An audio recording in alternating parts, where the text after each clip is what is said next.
আসসালামু আলাইকুম। দুপুরের শীর্ষ সংবাদে স্বাগত জানাচ্ছি আমি সুমনা সুমা। ক্লান্তিহীন জনগণের কাছে ছুটছেন তারেক রহমান। আজ যাবেন চট্টগ্রাম।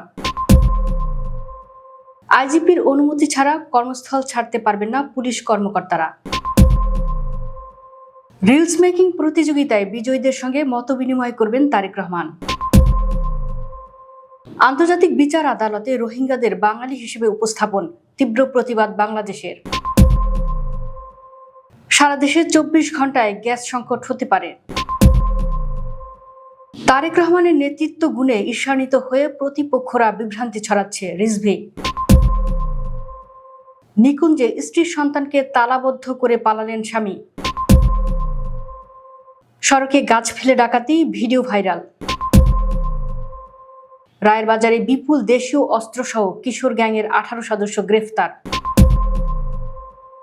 দক্ষিণ আফ্রিকায় বাংলাদেশি ব্যবসায়ীকে গুলি করে হত্যা। বন্ধুর সঙ্গে ধোঁকাবাজদের কাছে দেশের মানুষ নিরাপদ নয়, রেজাউল করিম। ভারতের অধিকাংশ পণ্যে জিএসপি সুবিধা স্থগিত করল ইইউ। গ্রিনল্যান্ড দখলের সমর্থন না পেয়ে ট্রাম্প বললেন কানাডাকে গিলে খাবে চীন। মিয়ানমারে বিয়ে ও দোয়া মাহফিলে জান্তার বিমান হামলা, নিহত 27।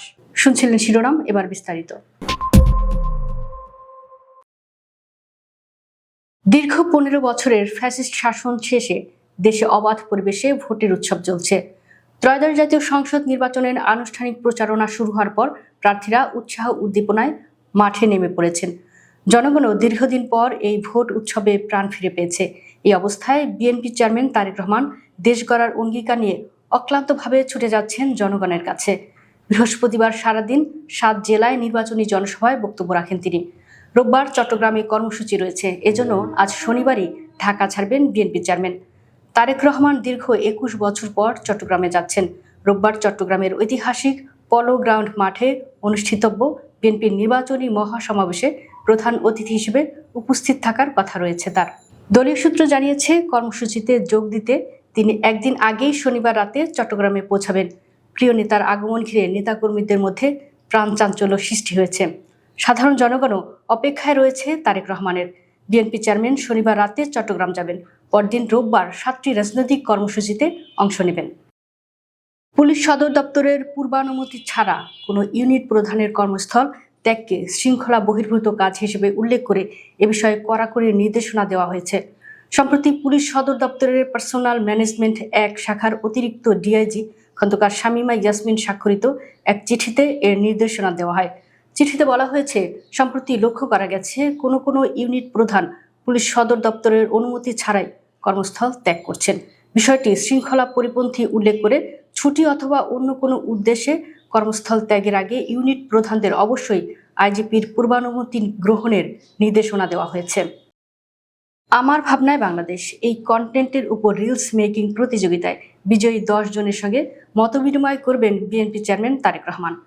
দুপুর 2টায় রাজধানীর গুলশানের শাহাবুদ্দিন পার্কে এই মতবিনিময় সভা অনুষ্ঠিত হবে। এই অনুষ্ঠানের নাম দেওয়া হয়েছে meet and treat with Tarique Rahman. শনিবার সকাল 11:30টায় রাজধানীর গুলশানে এক সংবাদ সম্মেলনের মাধ্যমে এই তথ্য জানান বিএনপির নির্বাচন পরিচালনা কমিটির মুখপাত্র ও তারেক রহমানের উপদেষ্টা মাহদি আমিন। এ সময় জানানো হয়, দেশের তরুণ সমাজ থেকে শুরু করে সকল শ্রেণী পেশার মানুষের মতামত গ্রহণ করছে বিএনপি। জনগণের ভোটে বিএনপি নির্বাচিত হলে সবার মতামতের ভিত্তিতেই আগামী দেশ পরিচালনা করা হবে। আন্তর্জাতিক বিচার আদালতে গাম্বিয়া বনাম মিয়ানমার মামলায় রোহিঙ্গাদের বাঙালি হিসেবে উপস্থাপনের বিরুদ্ধে তীব্র প্রতিবাদ জানিয়েছে বাংলাদেশ। শুক্রবার পররাষ্ট্র মন্ত্রণালয় থেকে দেওয়া এক বিজ্ঞপ্তিতে এ প্রতিবাদ জানানো হয়। এর আগে বৃহস্পতিবার এ বিষয়ে প্রাথমিক আপত্তি তোলে বাংলাদেশ।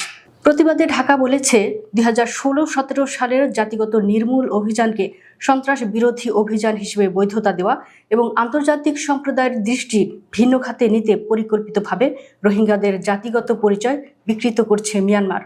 বিজ্ঞপ্তিতে বলা হয়, রোহিঙ্গাদের বাঙালি হিসেবে চিত্রায়নের মাধ্যমে মিয়ানমার তাদের অবৈধ অভিবাসী ও অভ্যন্তরীণ নিরাপত্তার হুমকি প্রমাণের চেষ্টা করছে। এর মাধ্যমে তথাকথিত ক্লিয়ারেন্স অপারেশন বা শুদ্ধি অভিযানকে সন্ত্রাস বিরোধী পদক্ষেপ হিসেবে বৈধতা দেওয়ার অপচেষ্টা চলছে, যা মানবতা বিরোধী অপরাধ আড়াল করার সুপরিকল্পিত কৌশল। দেশে চলমান গ্যাস সংকটের মধ্যে নতুন করে দুঃসংবাদ জানিয়েছে পেট্রোবাংলা।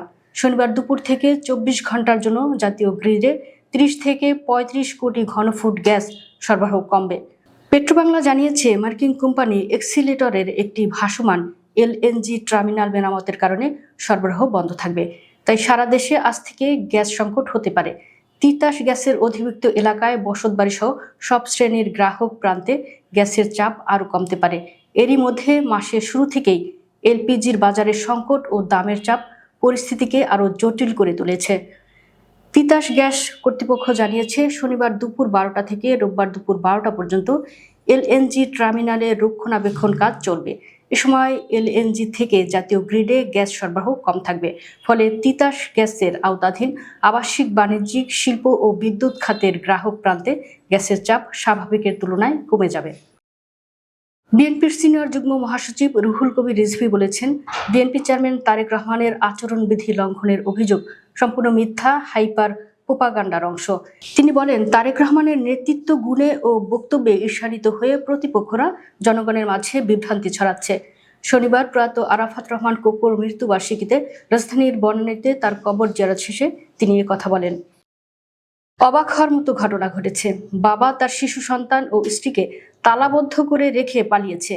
এমনই অমানবিক কাণ্ড দেখে স্তম্ভিত হয়ে পড়েছেন এলাকাবাসী। জনৈক টিকটকার দ্বিতীয় স্ত্রীর মোহে পড়ে নিজের প্রথম স্ত্রী ও 3 সন্তানকে একটি দোকানের ভেতর তালাবদ্ধ করে রেখে পালিয়েছেন স্বামী মোহাম্মদ কামাল হোসেন।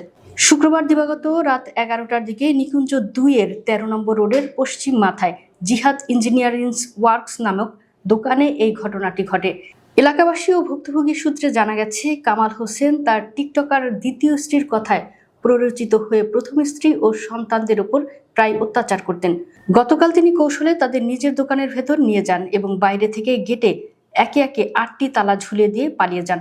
বদ্ধ দোকানের ভেতরে দীর্ঘ 3 ঘন্টা আটকা পড়ে মা ও শিশুরা কান্নাকাটি করতে থাকে।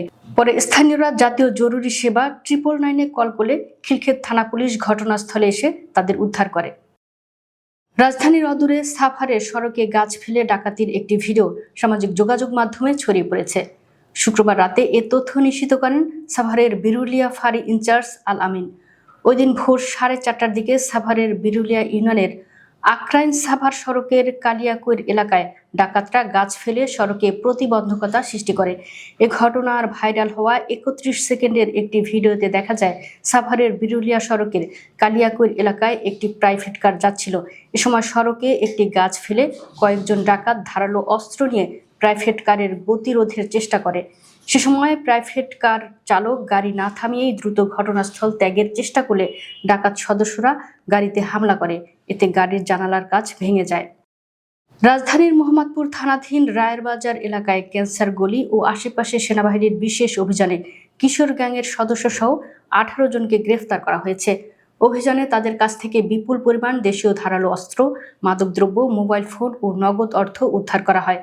বসিলা আর্মি ক্যাম্প সূত্র জানায়, শুক্রবার রাত 9:30 থেকে রাত 1টা পর্যন্ত পরিচালিত এই অভিযানে বসিলা সেনা ক্যাম্পের একটি বিশেষ দল অংশ নেয়। নির্ভরযোগ্য গোয়েন্দা তথ্যের ভিত্তিতে অভিযানটি চালানো হয়।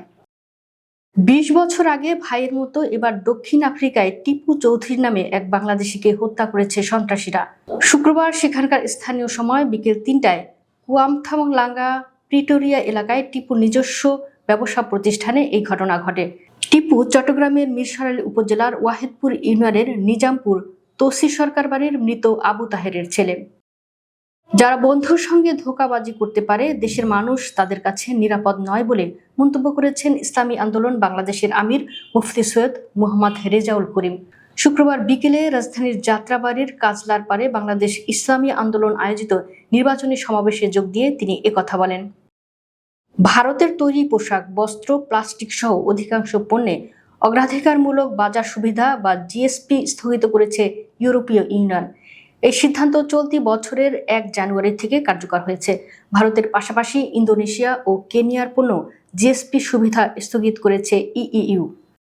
ডেনমার্কের স্বায়ত্তশাসিত অঞ্চল গ্রিনল্যান্ডে যুক্তরাষ্ট্র গোল্ডেন ডোম আকাশ প্রতিরক্ষা ব্যবস্থা স্থাপন করতে চাইলেও কানাডা এর বিরোধিতা করছে বলে জানিয়েছেন মার্কিন প্রেসিডেন্ট ডোনাল্ড ট্রাম্প।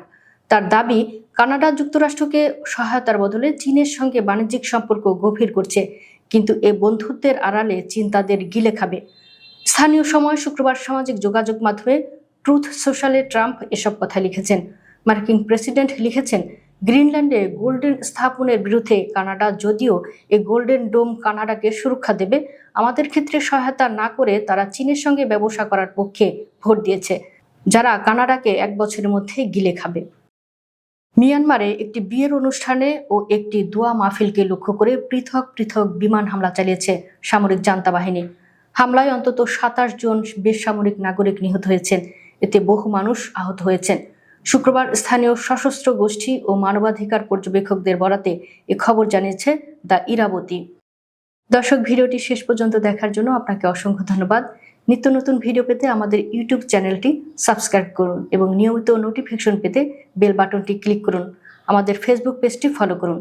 এছাড়াও আমাদের ভিডিও লাইক, কমেন্ট ও শেয়ার করুন। আল্লাহ হাফেজ।